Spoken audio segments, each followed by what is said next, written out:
Hello అండి, welcome back to our channel వా పూజ. చాలా రోజులు అయిపోయింది లాంగ్ వీడియోస్ పోస్ట్ చేసి. ఈ మధ్య కొంచెము వీడియోస్ తీయడానికి టైం ఉండట్లేదు, అందుకే ఎక్కువ షూట్ చేయట్లేదు, పోస్ట్ చేయట్లేదు. సపోజ్ షూట్ చేసినా పోస్ట్ చేయడానికి, ఎడిట్ చేయడానికి అసలు టైం ఉండట్లేదు.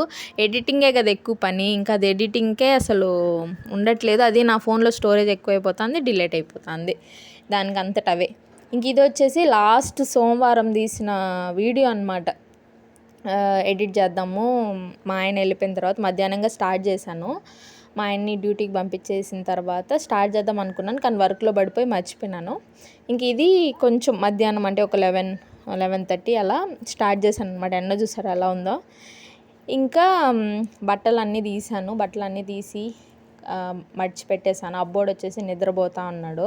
వాడు నిద్రపోతేనే నేను ఏదో ఒక పని చేసుకోగలను. ఆయన గారు మేల్కొంటే ఇంకా కుదరదనమాట. అంటే ఇప్పుడు కొంచెం పెద్దోడు అయిపోతున్నాడు కదా, కొంచెం పాకడము, ఫాస్ట్గా దొరలడము ఇవన్నీ చేస్తున్నాడు. ఒకటే వదిలేసి వెళ్ళాలంటే భయము. ఇంకా మడిచిపెట్టేసి బట్టలన్నీ ఇంకా కాసేపు ప్రశాంతంగా కాఫీ పెట్టుకొని తాగి, ఈ మధ్య ఈ కాఫీ పిచ్చికో కొంచెం అలవాటు అయిపోయింది. మా అమ్మ అంటించేసింది అనమాట. ఆమెకు ఉంది కాఫీ పిచ్చి, నాకు కూడా అంటించి వదిలేసింది డెలివరీ అయిపోయిన తర్వాత. ఇంకా అంటే హెడేక్ కొంచెం వస్తానింది నాకు, ఇంకా కాఫీ తాగితేనే కొంచెం తగ్గుతానింది. ఇంకా అలా అలవాటు చేసుకున్నాను, ఇంకా అది అలానే అలవాటు అయిపోయింది. ఇంకా మా అన్నీ అయిపోయిన తర్వాత ఇది ఈవినింగ్ తీసాను అనమాట. మధ్యలో మర్చిపోయినాను వీడియో తీయాలనేసి. ఇంక ఇది ఈవినింగ్ మళ్ళీ స్టార్ట్ చేశాను.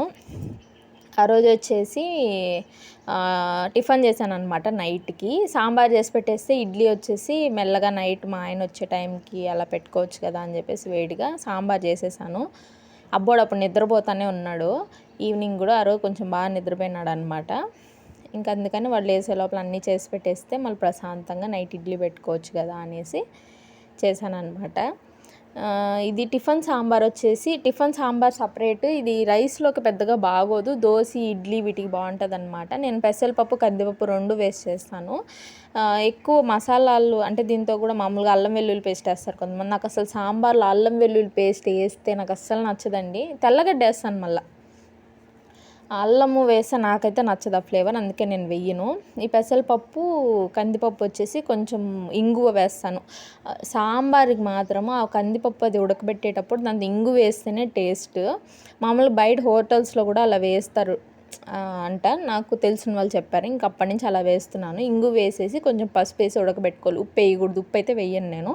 ఉడకబెట్టుకున్న తర్వాత ఈ కుక్కర్లో ఉడకబెట్టిన పప్పుకి ఇలా మనము నానబెట్టి, మామూలుగా కందిపప్పు కానీ ఏ పప్పులు కానీ నానబెట్టి వండుకుంటేనే దాంతో ఉన్న న్యూట్రియంట్స్ అన్నీ మనకు అందుతాయంట. నానబెట్టకుండా వండకూడదంట. నానబెట్టినాక కూడా నానబెట్టిన వాటర్ ఉంటుంది కదా, అవన్నీ పారబోసేసి వండాల, మళ్ళీ మనం వండుకోవాలి.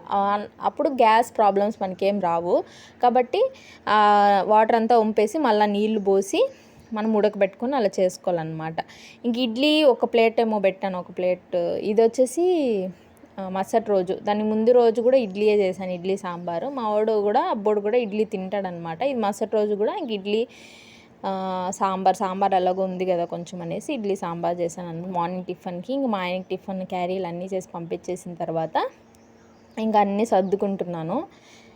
మా వాడు కూడా నిద్రపోతా అన్నాడు అనమాట, అబ్బోడు. మార్నింగ్, ఇది మరుసటి రోజు మార్నింగ్ అనమాట. మేబీ ట్యూస్డే అయి ఉంటుంది, లాస్ట్ ట్యూస్డే. ఇంకా అన్నీ ఇంకా క్లీన్ చేసుకోవాలి కదా.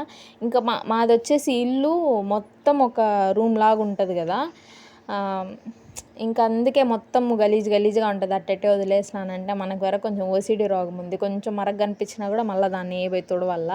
అది తుడిచేదాకా నాకు ఇంక మనశ్శాంతిగా ఉండదు అనమాట. నిద్రపోతే కల్లో కూడా అదే వస్తుంటుంది నాకు. ఇంకా అందుకే వెంటనే తిని ఇంకా మా ఆయన్ని డ్యూటీకి పంపించేసిన తర్వాత ఇంకా అన్నీ క్లీన్ చేసుకుంటూ ఉన్నాను అనమాట. సాంబార్ ఇడ్లీ అన్నీ తీసి పెట్టేసి క్లీన్ చేసుకుంటూ ఉన్నాను. ఈ మధ్య కొంచెం అట్లే వదిలేసడం వల్ల కొంచెం కాక్రోచ్లు అవి ఇవి వచ్చేసినాయి. ఈ వెనిగర్ స్ప్రే కొట్టి క్లీన్ చేస్తే వచ్చేసి కాక్రోచ్లు అయితే రావట్లేదు. వెనిగర్ వచ్చేసి బాగా పనిచేస్తుందంట, ఆ స్మెల్కి రావంట కాక్రోచెస్. ఇంక ఇవన్నీ క్లీన్ చేసుకొని, పక్కన ఫ్రిడ్జ్ ఉంటుంది మా కిచెన్, ఇది బండ పక్కనే ఫ్రిడ్జ్ ఉంటుంది అనమాట. అది కూడా ఇంకా తుడుచుకొని అంతా క్లీన్ చేసుకుంటూ ఉన్నాను. మామూలుగా ఈ వంట చేసేటప్పుడు కూడా వేడి తగులుతా అంటే కూడా క్లీన్ చేసే రోగం ఒకటి ఉంది నాకు. ఎన్నిసార్లు చేతులు కాల్చుకుంటానో అయినా కూడా అట్టే చేస్తాను, మనసు ఆగదు ఇంకా చేయకపోతే. ఇంక వెంటనే అంతా క్లీన్ చేసేస్తే మనకే ప్రశాంతంగా ఉంటుంది. ఇంకా అవంతా క్లీన్ చేసేసి ఇంకా బెడ్లు అంతా ఇంకా పడుకొని లేసుంటాం కదా. ఇంకా మా ఆయన్ని డ్యూటీకి పంపించేదాకా ఇంకేమీ చేయలేను నేను. అన్నీ ఇంకా ఒకటోటి చేసుకోవాలి. ఇంకా బెడ్ అంతా సర్దేసి అంతా క్లీన్ చేసేసి కూలర్కి నీళ్ళు పట్టేసి ఇంకా కూర్చుంటాను ఆఫీస్ వర్క్ మీద. ఇంక లేనమాట అది అయ్యేదాకా. ఇంక ఇవన్నీ పనులకే సరిపోతుంది. ఇంకా ఇటు సైడ్ టేబుల్ ఒకటి ఉంటుంది, అదంతా నీట్గా సర్దేసి ఇంక అంతా క్లీన్ చేసుకుంటున్నాను అనమాట. ఇంకా ప్రశాంతం కూర్చుంటే ఇంక మధ్య మధ్యలో లేసే పని ఉండదు. ఇంక ఈవినింగ్ లేసి అన్నీ చేసుకోవచ్చు అనమాట. ఇంకా ఆడ తీసిన బట్టలు అన్నీ కూడా వాషింగ్ మిషన్కి వేసేసాను. ఆల్రెడీ వాషింగ్ మిషన్ నానబెట్టాను, బట్టలు వాషింగ్ మిషన్లో సోక్ చేస్తుంది కదా, అలా నానబెట్టాను అనమాట. ఇంక ఇల్లు కూడా చెత్తలంతా దోసేసి నీట్గా అంతే ఇంకా ప్రశాంతంగా ఉంటుంది. మళ్ళీ ఇంకా ఆ పని ఉంది ఈ పని ఉంది, వర్క్ చేస్తా అంటే కూడా ఆ పని ఉంది ఈ పని ఉందని మైండ్లో తిరుగుతూనే ఉంటుంది నాకు. ఇంకా అందుకే అన్ని పనులు అయిపోయినాయి అనుకోండి, పీస్ఫుల్గా కూర్చొని ప్రశాంతంగా వర్క్ చేసుకోవచ్చు. ఇంకా ఎట్లా క్యారీ చేసేస్తాను కాబట్టి మనం మళ్ళా మధ్యాహ్నానికి ఏం వండుకోపలేదు ఇంక వర్క్ అయ్యేదాకా.